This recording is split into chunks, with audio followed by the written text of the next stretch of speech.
Okay, this is the last car we have. We have 4 of them in total.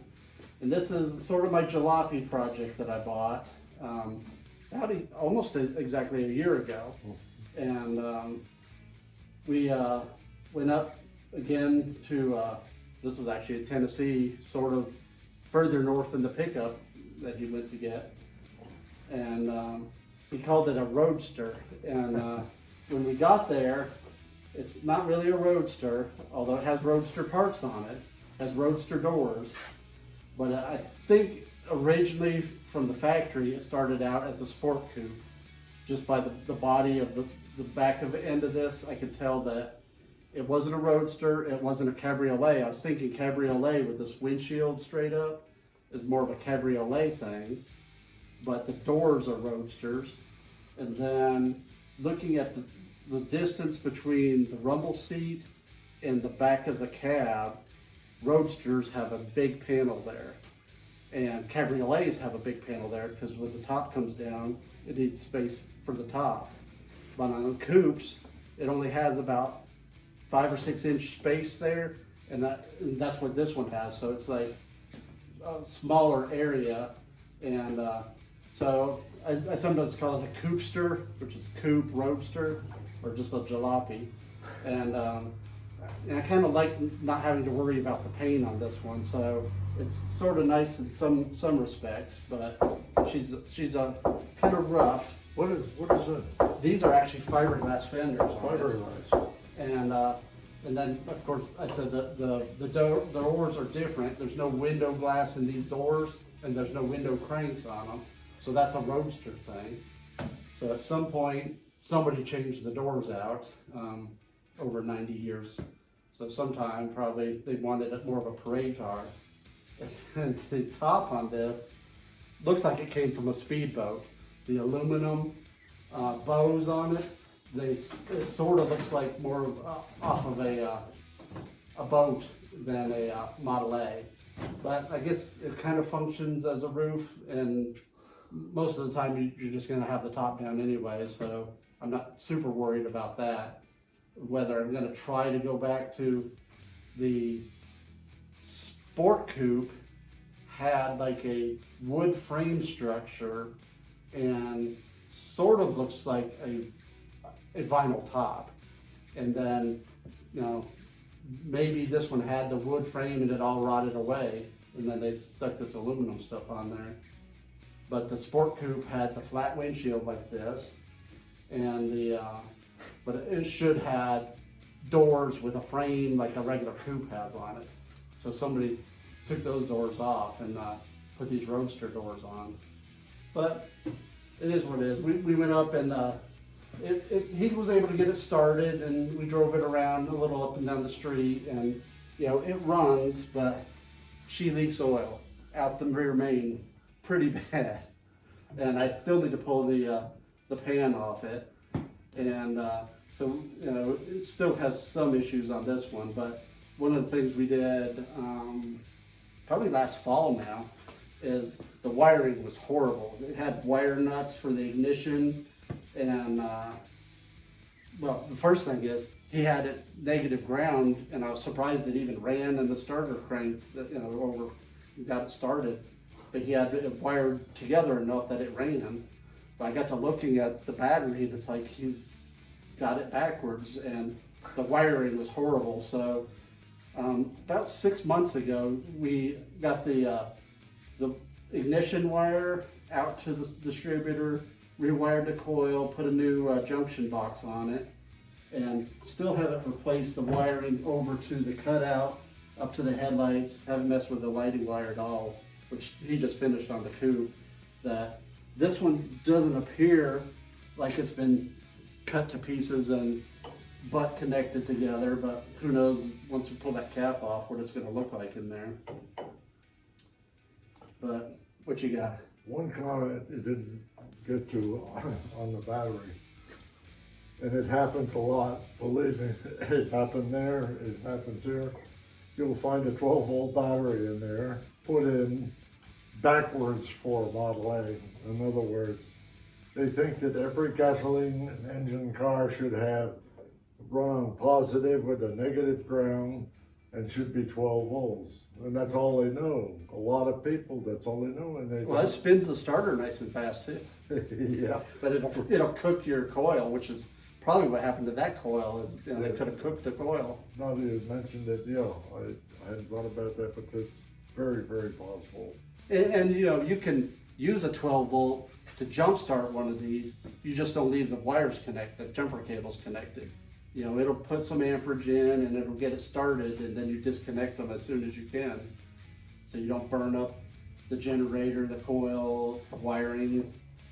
But the other interesting thing on this one, I mentioned when I was talking about the headlights, they replaced this part of it with a modern seal beam. So this is actually like a little insert that doesn't have those separate fluted lens, and I can pull it apart. I think I can pull it apart. So it still has the ring, but it has a seal beam light, kind of with a modern connector on it, but some more wire butt connectors. These are yellow instead of blue. And it doesn't have the wiring connector at all in there. And then they kind of bung together a little bracket. This looks like they cut it off of a 50 Chevy pickup or something. It's so rusted and the edge of it's rough. Like they made it work and screwed it together to hold it. But they work, but they're just not right. And so I'm thinking to swap some with the originals. And you gotta get this stuff here lined up.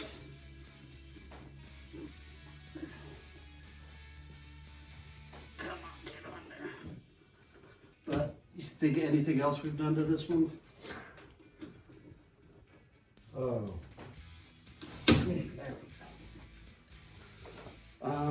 It runs okay. It has a little bit of ticking or knocking in it, not like serious knocking, but the oil leak is just drip, drip, drip, drip, drip while it's running. And that's not something that we can fix on the side of the road. No, so I need to really pull the oil pan off and drop it and just see if it's the rear cork seal, or if it's something to do with hopefully not the Babbitts in the rear main on the crank. But the other thing, and this, I could see this on your truck too, they hacked up the firewall to put whatever they wanted to go through there, probably 50s, 60s, 70s, or 80s. They needed to add something through the firewall, so they just took an axe to it and chopped it through. That could be a hydraulic brake conversion gone wrong. It could be because it's a good sized bolts with 3/8. Yeah, somebody may have been trying to fit one. I don't know. However, on the plus side, there's a large hole on the other side. And more important, the exhaust manifold has got a casted grill, I would call it. It's just... Yeah, the waffle grill on the exhaust manifold. And there's a shield that goes over it. You can get a modern day manifold heater, but they don't have that casted part unless you find... There may be somebody now that makes it, but I'd hate to think what it would cost. Mm-hmm. I know that this type works. I'd mentioned another time that I have 33,000 miles on a Model 8 two-door 29. I know manifold heaters. They're great. They have a limited amount of heat they put out. It'd be great in a coupe. I happen to have a sedan. The difference is I had to sit in a passenger seat and use the hand levers for driving along with the steering wheel, and I could sit in front of the manifold heater coming out.